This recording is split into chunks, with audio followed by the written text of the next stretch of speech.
Hey, what's going on, guys? It is Dives, Mr. Crockpot on Twitter. Welcome to Sixers Film Room. Today, we're going to look at Trae Young in Game 1 in that first versus second half. We're going to break it down and see what the Sixers did well. We're also going to look at a few good plays, and we're going to look at a few bad plays. Make sure you guys hit that like and subscribe button. Let's do this. All right, guys, let's talk about how the Sixers defended Trae Young in Game 1. Danny Green defended Trae Young for 25.6 possessions. He gave up 19 points, 5 of 9 from the field, 2 of 4 from three-point range, and 7 of 7 from the free throw line. Matisse Thybulle defended Trae Young the second most, 8 possessions, 11 points, 4 of 6 from the field, 1 of 3 from three-point range, and 2 of 2 from the line. And then you got third most, Ben Simmons, 5.8 possessions, 0 points, 0 of 1 from the field. The discussion with Trae Young begins and ends with Danny Green there in that first half. I have absolutely no idea why it took Doc Rivers until the second half to finally trap and mix rotations on Trae Young. It was clear from the jump that Danny Green was a step behind Trae Young throughout the majority of that first half,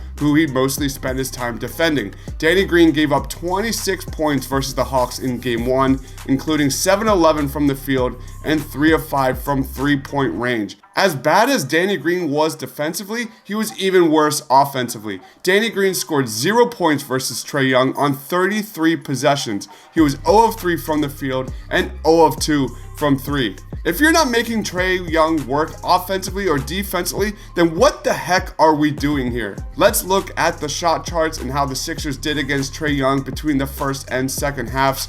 You can see the Sixers did a much better job mixing rotations and trapping here in the second half, which led to Trae shooting 3 of 10 from the field in the second half and 0 of 4 from three-point range. Doc Rivers must take Game 2 seriously from the jump and maintain this amount of pressure through 4 quarters. You saw the Atlanta Hawks really struggle with the Sixers' full court press. Doc Rivers' mistakes in the first half were too big to overcome for the Philadelphia 76ers in Game 1. Looking at this a little bit closer, Doc Rivers talks over and over again about forcing guys into contested two-point shots. Trae Young shot 8 of 17 in pull-ups yesterday in Game 1. He was 7 of 10 in the first half and only 1 of 7 in the second half. With that out of the way, let's look at a few plays from Trae Young on what the Sixers did right and what they did very wrong. Let's do this. The first play we're highlighting today is Trae Young bringing up the ball against Danny Green with 7 minutes and 36 remaining here. All right, guys, let's hit the pause button. You've got Danilo Gallinari setting a screen on Danny Green. You've got Tobias Harris in no man's land, and you've got Danny Green literally a step behind Trae Young as he gets an easy floater in the lane. The next play we're talking about here in the first half came with 3 minutes and 56 seconds remaining in the first half. You've got Trae Young getting a screen from John Collins on Danny Green. When you slow down the tape, you can easily see that Tobias Harris and Danny Green do not have the foot speed to keep up with Trae Young as he penetrates into the lane and finds a wide open John Collins alley-oop dunk. These are plays we saw over and over and over again by the Atlanta Hawks, and they ran it super effectively. Last up in the first half, we've got John Collins setting the screen with 34 seconds remaining in the second quarter. Danny Green struggles to fight over the screen. Trae Young gets switched up on Tobias Harris, and it doesn't even matter. Trae Young hits a 3 from well beyond the arc, and it's good, giving the Hawks a comfortable lead heading into the second half. Then we get to the second half, and Doc Rivers absolutely made adjustments from the jump, putting Matisse Thybulle on Trae Young. Let's start the tape. Here we've got 3 minutes and 15 seconds remaining in the third quarter. You've got Matisse Thybulle defending Trae Young. Look at how much pressure Matisse Thybulle is putting on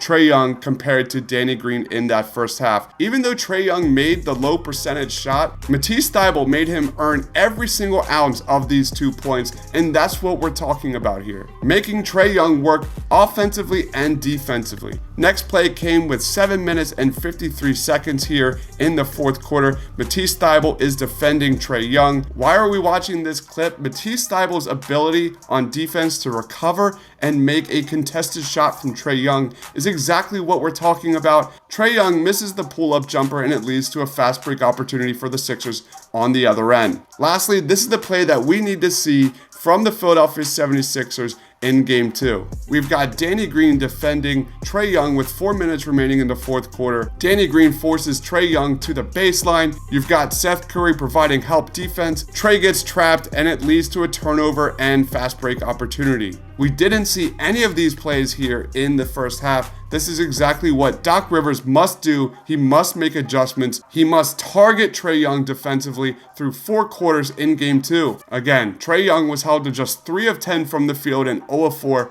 from 3-point range in the second half. I still cannot believe that Doc Rivers hung Danny Green out to dry there in the first half defensively against Trae Young, but here we are. Even though Ben Simmons has a history of struggling to defend smaller guards with tight handles, this is it. Ben Simmons and Matisse Thybulle must shadow Trae Young throughout the rest of the series. What that means for Danny Green, we will absolutely see. If Doc Rivers takes game 2 seriously for 4 quarters, like he should have in game 1, I think the Sixers should pull out a victory here in game 2. If you guys love the Sixers, please be sure to like this video. Please be sure to subscribe. Thank you everybody for watching. You can follow me on Twitter at Mr. Crockpot. Thanks for watching, guys. Stay awesome.